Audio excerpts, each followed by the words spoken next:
តើអ្នកជឿទេនៅក្នុងមហាសមុទ្រអាត្លង់តិកមានបង្គាមួយប្រភេទដែលគេចាត់ទុកថាជារ៉ូសរ៉យនៃពួកបង្គាមួយក្បាលអាចលក់បានដល់ទៅរាប់ពាន់ហើយឮគេថាវាមានរសជាតិឆ្ងាញ់ជាងបង្កងអូស្ត្រាលីទៅទៀតពេលបានឮដំណឹងនេះភ្លាមខ្ញុំពិតជារំភើបខ្លាំងណាស់ដូច្នេះខ្ញុំក៏ចាប់ផ្ដើមសាកសួរគេឯងគ្រប់ទីភ្លាមទីបំផុតក្រោមជំនួយពីមិត្តដ៏អាតកំបាំងម្នាក់ខ្ញុំក៏បានដឹងពីទីតាំងដែលមានបង្គានេះបន្ទាប់មកខ្ញុំក៏ប្រញាប់លាឈាវមើលទៅហើយឡើងយន្តហោះម្ដងទៀតទីបំផុតបានធ្វើដំណើរពីប្រទេសម៉ារ៉ុកហោះមកដល់គោលដៅនៃការធ្វើដំណើរនេះគឺប្រទេសកាប់វែមិត្តឲ្យតាមពិតកាលពី2ឆ្នាំមុនខ្ញុំធ្លាប់បានឃើញប្រទេសនេះនៅលើផែនទីរួចមកហើយប៉ុន្តែកាលនោះខ្ញុំគិតថាប្រទេសដីកោះដាច់ស្រយាលបែបនេះខ្ញុំប្រកាសជាមិនទៅទេតែនរណាទៅនឹកស្មានដល់ថាពេលនេះខ្ញុំបែរជាបានមកដល់ទីនេះយ៉ាងងាយស្រួលទៅវិញរឿងដំបូងបន្ទាប់ពីចូលប្រទេសនេះគឺខ្ញុំបានជួលឡាន Jimmy មួយគ្រឿងនេះតម្លៃជួលមួយថ្ងៃនៅទីក្រុងគឺជាង500យ៉នគឺថ្លៃជាងជួលឡាននៅម៉ារ៉ុកឆ្ងាយណាស់តែគ្មានជម្រើសទេទីនេះជាកោះភ្នំភ្លើងផ្លូវភាគច្រើនគឺចោតខ្លាំងណាស់តោះតែជួលឡានពងពី4វុតទៅបានអូខេឥឡូវយើងចេញដំណើរហើយការធ្វើដំណើរប្រើពេលមិនដល់2ម៉ោងទេងាយស្រួលណាស់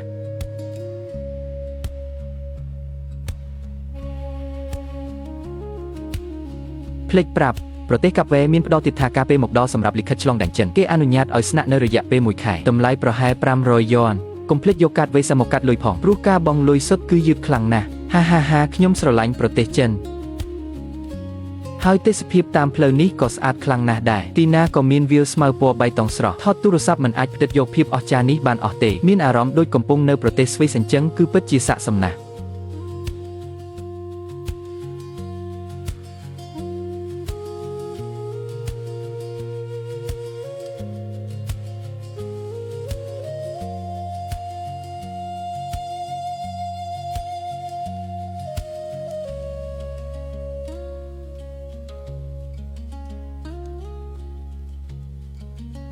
ទីបំផុតមកដល់ហើយមិត្ត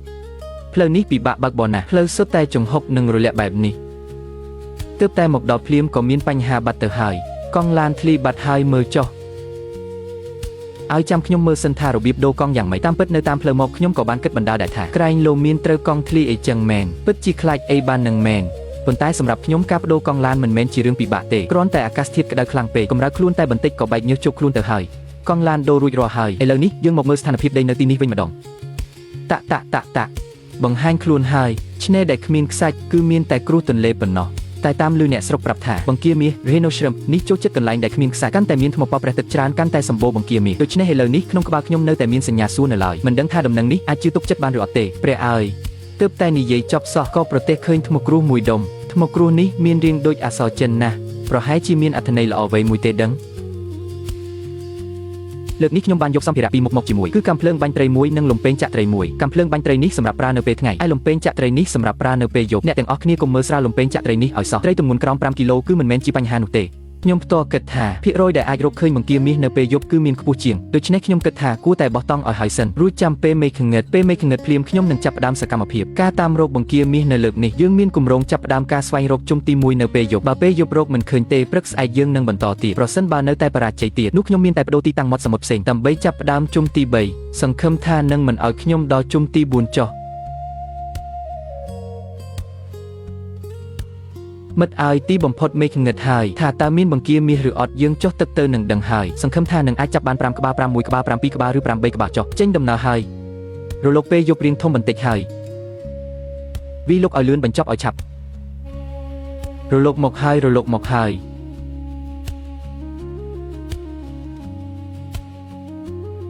ពេលខ្ញុំហែលផុតតំបន់ទឹករាក់ខ្ញុំក៏ចាប់ផ្ដើមស្វែងរកភ្លាមដោយសារតែសមុទ្រនៅទីនេះមិនមានផ្កាថ្មទេដូច្នេះរង្វង់នៃការស្វែងរករបស់ខ្ញុំគឺកំណត់ត្រឹមតែតាមរូងថ្មប៉ព្រះទឹកប៉ុណ្ណោះប៉ុន្តែបន្ទាប់ពីស្វែងរកអស់កន្លះម៉ោងនៅតែមិនឃើញស្រមោលបង្គាមាសសោះកខ្សាច់នេះធំពេកហើយខ្ញុំបានរកមើលគ្រប់រូងថ្មទាំងអស់ហើយតែនៅតែមើលមិនឃើញសោះតើនៅអាចរកឃើញទៀតទេនឹងហត់ចង់ស្លាប់ហើយ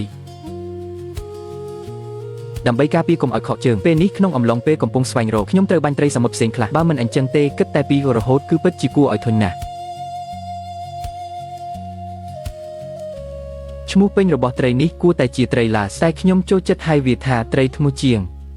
ផលទទួលបានពីត្រីទី1សម្រាប់យប់នេះនៅមិនទាន់រកឃើញបង្គាមាសទេរកឃើញវាសិនវាក៏មានរសជាតិឆ្ងាញ់គួរសម្ដែងយកចុះសមុទ្រដែលខ្ញុំចុះយប់នេះសម្បូរឆ្លើងសមុទ្រខ្លាំងណាស់នៅជុំវិញរូងថ្មសុទ្ធតែជារបស់វាប្រហែលជាទុកពេលឲ្យខ្ញុំតែ1ម៉ោងគឺខ្ញុំអាចចាប់បានដល់ទៅរាប់សិបគីឡូឯណោះ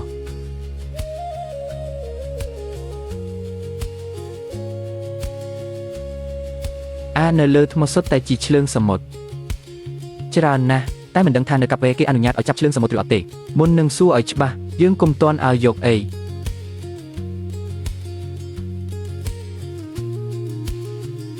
ក្រៅពីសម្បូរឆ្លើងសមុទ្រអន្ទង់សមុទ្រនេះក៏ឃើញប៉ុន្មានក្បាលដែរប៉ុន្តែទំហំសុទ្ធតែតូចដូច្នេះខ្ញុំក៏មិនមានបំណងចាប់វាដែរតែបែរជានៅក្រោមថ្មជិតអន្ទង់សមុទ្រនេះខ្ញុំក៏បានរកឃើញបង្កងធំមួយគ្រាន់តែខ្ញុំបញ្ចាំងភ្លើងពើទៅជំរាបភ្លាមវាក៏ចាប់ផ្ដើមរត់ប្រភីងប្រផាំងពិតជាមានសភាពគត់នៃការរស់រានមានជីវិតខ្លាំងមែន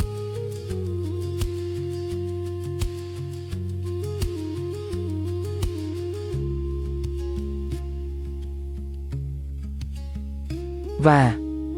បង្កងក្បាលដំបងសម្រាប់យប់នេះវ៉ារកបង្គាមាសមិនឃើញតែរកឃើញបង្កងមួយក្បាលសប្បាយចិត្តណាស់យកចុះសឹងតែឲ្យវារត់រួចទៅហើយទោះបីទីនេះគ្មានបង្គាមាសតែមានធនធានផ្សេងទៀតវាក៏ល្អគួរសម្ដែងមើលចុះខ្ញុំទើបតែទុកបង្កងនេះមិនទាន់បានប៉ុន្មានផងក៏ប្រទះឃើញមឹកយីហោមួយទៀត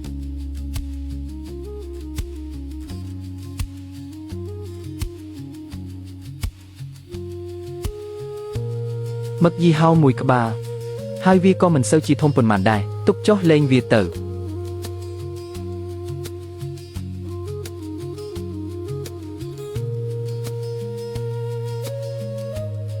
មែនហើយមឹកយីហោរតូចបែបនេះដាក់ចូលកន្ត្រកក៏វារត់ចេញវិញដែរដូច្នេះសម្រាប់ចិត្តលេងវាវិញទៅប៉ុន្តែត្រីសេកនៅចំពោះមុខខ្ញុំនេះគឺមិនអាចរំលងបានទេមើលទៅយ៉ាងហោចណាស់ក៏ជាង5គីឡូដែរសំខាន់គឺលើគេថាត្រីសេកនៅមហាសមុទ្រអាត្លង់តិកគឺមានរសជាតិឆ្ងាញ់ជាងនៅប៉ាស៊ីហ្វិកខាងត្បូងទៅទៀតដូច្នេះចាំអីទៀតយកចុះ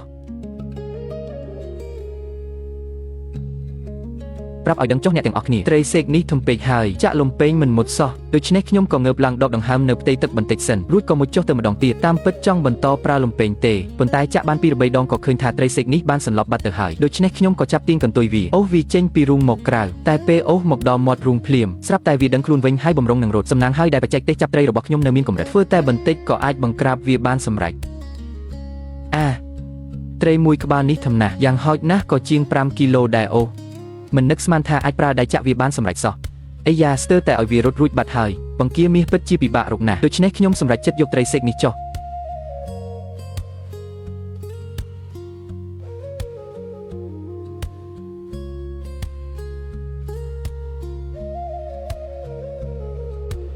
ចាប់បានត្រីអំបោសមួយក្បាលដោយដៃទេរាងធំគួរសម្ដែងប្រហែលជាង1គីឡូយប់នេះគឺអស់លទ្ធភាពហើយរកបង្គាមាសមិនបានយកត្រីផ្សេងមកជំនួសក៏បានហាយកចុះអាហាមិត្តអើយត្រឡប់ទៅវិញចុះផលទទួលបានក៏ច្រើនដែរគ្រាន់តែមិនមានបង្គាមាសប៉ុណ្ណោះប្រកាសណាស់មិនប្រកាសនោះទេពេលត្រឡប់ទៅវិញក្រែងលោអាចចាប់បានមួយក្បាលទៀតបណ្ដាត្រឡប់ទៅវិញចុងក្រោយនៅតាមផ្លូវត្រឡប់ទៅវិញបង្គាមាសប្រកាសជាគ្មានទេតែបែរជាឃើញបង្កងធំមួយក្បាលទៀតគ្រាន់តែនៅក្បែរបង្កងនេះមានកាំប្រមាសមុទ្រមួយដោយខ្លាចមុតខ្ញុំក៏ឈប់គិតអស់ប៉ុន្មានវិនាទី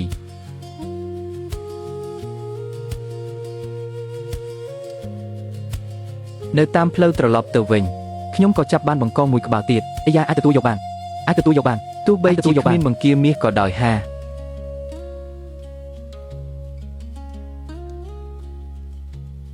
ទីបំផុតមកដល់ហើយវ៉ាផលទទួលបានយ៉ាងសន្ធឹកសន្ធាប់មករកមើលផលទទួលបានថ្ងៃនេះមិត្តព្រះអើយនេះគឺជាផលទទួលបានទាំងអស់របស់ខ្ញុំសម្រាប់យប់នេះក្រៅពីគ្មានបង្គាមាសរបស់ផ្សេងទៀតសុទ្ធតែល្អឥតខ្ចោះពួកវានៅមានដង្ហើមរស់នៅឡើយទេត្រីដែលចាប់ដោយដៃទេនេះពិតជាមិនធម្មតាមែនវានៅរស់នៅឡើយទេមើលមាត់តូចរបស់វាចុះមានធ្មេញស្រួចណាស់វាជាប្រភេទត្រីស៊ីសាច់ជាអាហារបង្កងពីរដែលចាប់បានយប់នេះបែរជាមិនដូចគ្នាទេមួយពណ៌ត្នោតមួយទៀតពណ៌បៃតងចាស់សំខាន់គឺបង្កងទាំងពីរនេះខ្ញុំមិនបានប្រើលំពេងទេគឺចាប់ដោយដៃទេដូច្នេះពួកវានៅរស់រវើកល្អណាស់មិត្តអើយខ្ញុំពិតជាត្រូវសរសើរលំពេងតូចរបស់ខ្ញុំមែនសូម្បីតែត្រីសេកធំបែបនេះក៏អាចចាក់បានដែរយកស្បែកជើងផ្ទាត់លេខ40របស់ខ្ញុំមកប្រៀបធៀបមើលព្រះអើយពិតជាធំណាស់ដាក់ចូលតែមួយក្បាលស្ទើរតែពេញធុងទៅហើយ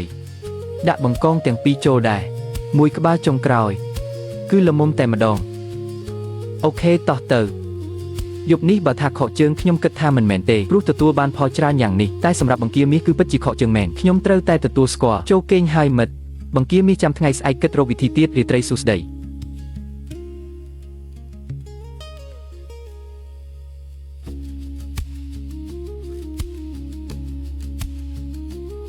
អរុនសួស្ដីមិត្តអាហារពេលព្រឹកខ្ញុំនឹងញ៉ាំពីរនេះបង្កងនិងត្រីអំបោសមួយក្បាលនេះគួរតែល្មមហូបហើយ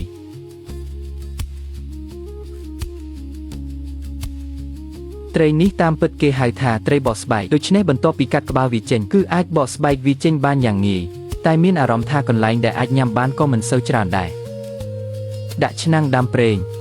របៀបធ្វើអាហារពេលព្រឹកក៏សាមញ្ញដែរគឺគ្រាន់តែឆាគ្រឿងផ្សំមុនសិនឆារួចដាក់ប៉េងប៉ោះ 2-3 ចំណិតទ្រាប់បាតរួចដាក់សាច់ត្រីនិងកង់បង្កងចូលជាមួយគ្នាបន្ទាប់មកថែមអំបិលនិងទឹកស៊ីអ៊ីវបន្តិចជាការស្រេចចុងក្រោយគ្រប់គម្របឆ្នាំងរង់ចាំប្រហែល5នាទី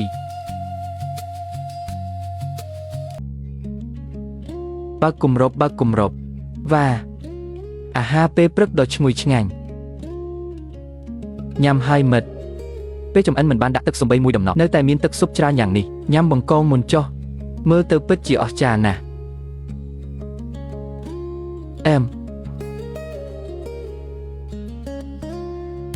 វ៉ាពិតជាឆ្ងាញ់ណាស់បង្កងអាត្លង់តិកគឺពិតជាបង្កងអាត្លង់តិកមែនស្រួយឆ្ងាញ់ណាស់ឥឡូវមកភ្លក់ត្រីអំបោះនេះម្ដងមើលទៅក៏មិនអន់ដែរ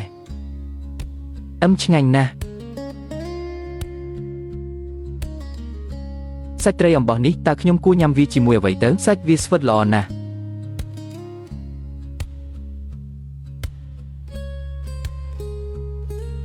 ឆ្ងាញ់ណាស់មិត្តអើយនៅខាងក្រោយមានអ្នកស្ទូចត្រីកំពុងស្ទូចត្រីតាមពិតព្រឹកព្រលឹមខ្ញុំក៏ចង់ស្ទូចត្រីដែរតែពេលមើលទៅគឺភ្លេចយកសន្ទូចមកខឹងខ្លួនឯងណាស់ឆ្ងាញ់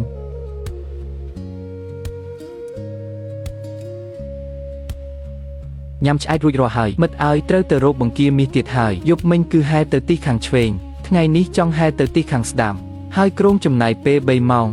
ចាំមើលថាក្នុងរយៈពេល3ម៉ោងនេះតើអាចចាប់បង្គាមាសបានឬអត់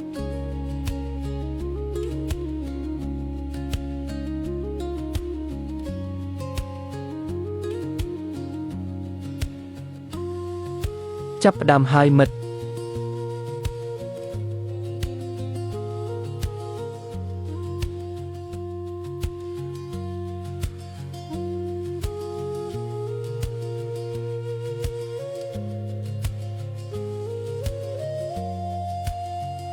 វ៉ាមិត្តអើយ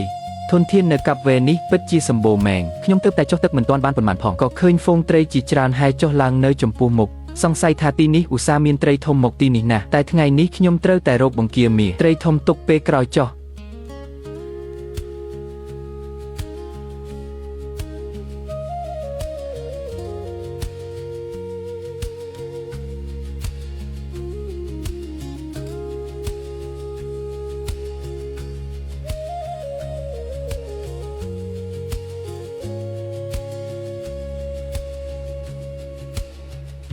ពេលថ្ងៃរកបង្គាមាសគឺគ្មានផ្លូវកាត់ទេមានតែមុជទឹកចុះរាវតាមរូងរហូតទើបមានឱកាសឃើញតែសំណាងល្អទឹកសមុទ្រនៅទីនេះថ្លាមើលឃើញច្បាស់មិនដល់កន្លះម៉ោងផងក៏រាវរកសពក្នុងបរិវេណយ៉ាងធំរកបង្គាមាសមិនឃើញតែឃើញបង្កងធំមួយក្បាលមុនយកវាមកគឺនៅក្រោមរូងនោះឯងពិតមែនហើយមិននឹកស្មានថាពេលថ្ងៃរាវរូងក៏អាចឃើញបង្កងធំដែរតែបង្កងនេះពួននៅជ្រៅពេកចង់ចាប់ដោយដៃទេគឺមិនអាចទៅរួចទេដូច្នេះយើងត្រូវប្រោបក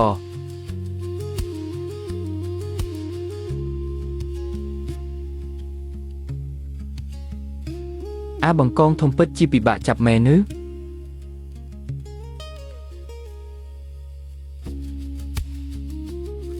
បន្ទាប់ពីដាក់បង្កងចូលកន្ត្រករួចយើងក៏ហែបន្តទៅមុខទៀតតាមពិតផែនការពេលថ្ងៃគឺមិនបាញ់ត្រីទេតែត្រីមាត់ធំនៅចំពោះមុខនេះពិតជាច្រើនមែនគ្រប់រូងសុទ្ធតែមានវាដូច្នេះក៏យកមួយក្បាលចុះចង់ដឹងថាត្រីមាត់ធំនៅអាត្លង់តិកឆ្ងាញ់ឬអត់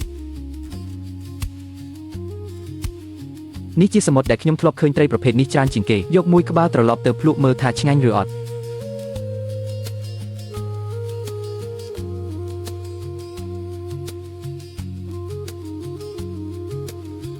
ចង្វាក់ពេលថ្ងៃនេះដូចជាខុសផ្លូវហើយមកចាប់បានបង្កងធំមួយទៀតហើយពេលធម្មតាបើចង់បានបង្កងក៏មិនមានអារម្មណ៍ថាងាយស្រួលរកឃើញបែបនេះដែរមួយក្បាលធំបែបនេះទៀតព្រះអើយខ្ញុំដឹងថាបង្គាមាសនេះពិតជាពិបាករកណាស់បង្កងចាប់បានដល់ទៅ2ក្បាលហើយតែបង្គាមាសមួយក្បាលក៏រកមិនឃើញសោះអីយ៉ាព្រះអើយបន្តប្រឹងប្រែងទៀតតាមពិតតាំងពីចុះទឹកមកដល់ពេលនេះគឺកន្លងផុតទៅជាង2ម៉ោងហើយមានបង្គាមាសឬអត់កុំទាន់អានិយាយខ្ញុំមុជទឹករហូតចង់វិលមុខទៅហើយប៉ុន្តែសំណាងល្អតែងតែបើកទ្វារស្វាគមន៍អ្នកដែលប្រឹងប្រែងជានិច្ចព្រោះពេលនេះខ្ញុំពិតជាបានឃើញបង្គាមាសមួយក្បាលមែនមិត្តអើយមានដំណឹងល្អខ្ញុំពិតជាបានឃើញបង្គាមាសមួយក្បាលមែនគ្រាន់តែវាពួននៅកន្លែងរាងជ្រៅបន្តិចចាំមើលខ្ញុំរកវិធីចាប់វាសិនអូខេសប្បាយចិត្តណាស់ ដើម្បីធានាថាមិនមានការផ្លត់ស្នៀតទីនេះខ្ញុំបានមុជទឹកពីរដងដើម្បីមើលទីតាំងរបស់បង្គាមាសចុងក្រោយក៏សម្រេចចិត្តប្រោបកព្រោះថារកអស់ពេលយ៉ាងយូរបើឲ្យវារត់រួចខ្ញុំប្រកាសជាយំមិនខាន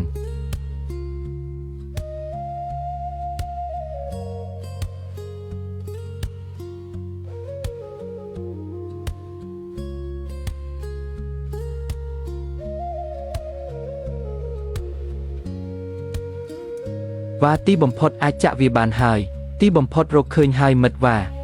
ធំណាស់ទំហំនេះគឺធំជាងបង្កងកន្ទះឡើងឆ្ងាយណាស់ទម្ងន់ប្រហែលកន្លះគីឡូអូលើកទី1ដែលចាក់បានវាគូនខ្លួនចូលគ្នាអស់សប្បាយចិត្តណាស់គ្រាន់តែមើលក៏ដឹងថាឆ្ងាញ់ដែរយកវាមិត្តជាទីស្រឡាញ់តើអ្នកទាំងអស់គ្នាគិតថាចប់ត្រឹមនេះមែនទេនៅមិនទាន់ចប់ទេព្រោះតែកន្លះម៉ោងចុងក្រោយនេះខ្ញុំរកបានមួយក្បាលទៀតហើយនេះគេហៅថាសុភមង្គលធ្លាក់មកដោយមិនដឹងខ្លួន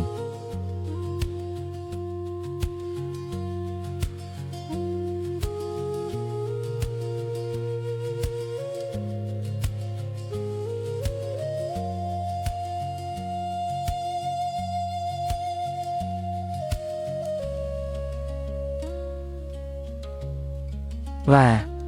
ចាប់បានដោយដៃទេអ្នកទាំងអស់គ្នាជួយតែមិត្តវ៉ារំភើបខ្លាំងណាស់ធំមុននេះខ្ញុំស្មានតែភ្នែកខ្ញុំមើលច្រឡំមិននឹកស្មានថាវាពិតជាមែនសោះធំគួរសមដែលមិត្តមើលចុះហើយពេលដែលខ្ញុំចាប់វាក៏ត្រូវកម្មប្រមាសមុតអស់ប៉ុន្មានកន្លែងដែរតែពិតជាស័ក្តិសមណាស់យកចុះអូខេឥឡូវយើងត្រឡប់ទៅវិញហើយថ្ងៃនេះរកចិត្ត3ម៉ោងសំណាងហើយដែលរកឃើញថែមទាំងរកបានដល់ទៅ2ក្បាលអស្ចារ្យណាស់ត្រឡប់ទៅវិញ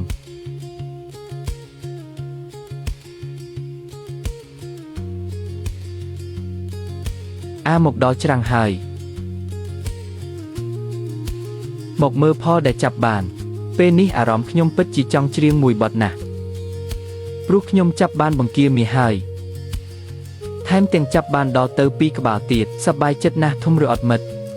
បង្គាមាសពីរនេះមានប្រវែងប្រហែលកន្លះកំភួនដៃណោះហេតុអ្វីបានជាឈ្មោះវាហៅថាបង្គាមាសទៅវិញតែសម្បកវាពិតជារឹងខ្លាំងណាស់មែនទេមើលទៅមានអារម្មណ៍ថាដូចសត្វល្អិតចម្លែកអញ្ចឹងមើលចុះជើងរបស់វាសុទ្ធតែពណ៌ស្វាយសូម្បីតែគែមផ្នែកក្បាលនេះក៏ពណ៌ស្វាយដែរពុកមាត់ក៏ពណ៌ស្វាយឥឡូវយកបង្គាមាសនេះមកធ្វើម្ហូបចាំមើលថាឆ្ងាញ់ឬអត់អំបាញ់មិញរកបានបន្ទះធម្មជាតិមួយយកមកអាំងម្ទេសនេះធ្វើជាគ្រឿងជ្រលក់សម្រាប់ញ៉ាំជាមួយបង្គាមាសមែនហើយព្រោះនេះជាលើកទី1ដែលញ៉ាំបង្គាមាសដូច្នេះការរៀបចំត្រូវតែពិសេសបន្តិចហើយដូច្នេះនៅពេលដែលម្ទេសនិងខ្ទឹមស្អាងឆ្អិនហើយខ្ញុំក៏ដាក់ចូលដបហើយយកថ្មបុកឲ្យម៉ត់បុករួចចាក់ប្រេងក្តៅចូលឲ្យឈ្ងុយចំណែកឯបង្គាមាសនេះគឺយកទៅស្ងោរជាមួយទឹកធម្មតាពេលដែលស្ងោរឆ្អិនហើយគ្រាន់តែជ្រលក់ជាមួយទឹកជ្រលក់ម្ទេសដែលធ្វើរួចជាការស្រេចវ៉ារួចរាល់ហើយធ្វើអស់មួយសន្ទុះទីបំផុតដល់ពេលញ៉ាំហើយពិតជាទន្ទឹងរង់ចាំណាស់សាច់ច្រើនណាស់ពេលវេលាដ៏សំខាន់មកដល់ហើយជ្រលក់ទឹកម្ទេសពិតជាមើលទៅគួរឲ្យចង់ញ៉ាំណាស់គឺបង្កង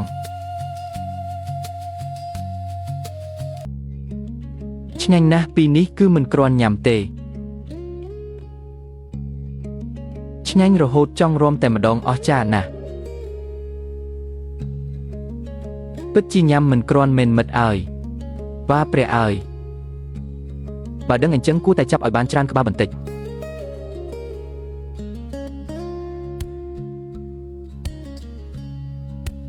សាច់បង្គាមាសនេះរាងផ្អែមបន្តិចហើយស្វិតល្អទៀតឆ្ងាញ់មែនទែនឆ្ងាញ់ជាងសាច់បង្កងទៅទៀតមិត្តបង្គាមាសឆ្ងាញ់ណាស់អញ្ចឹងវីដេអូថ្ងៃនេះសូមបញ្ចប់ត្រឹមនេះមិត្តដែលចូលចិត្តជួយចុច like ផង subscribe និង share ផងបាយ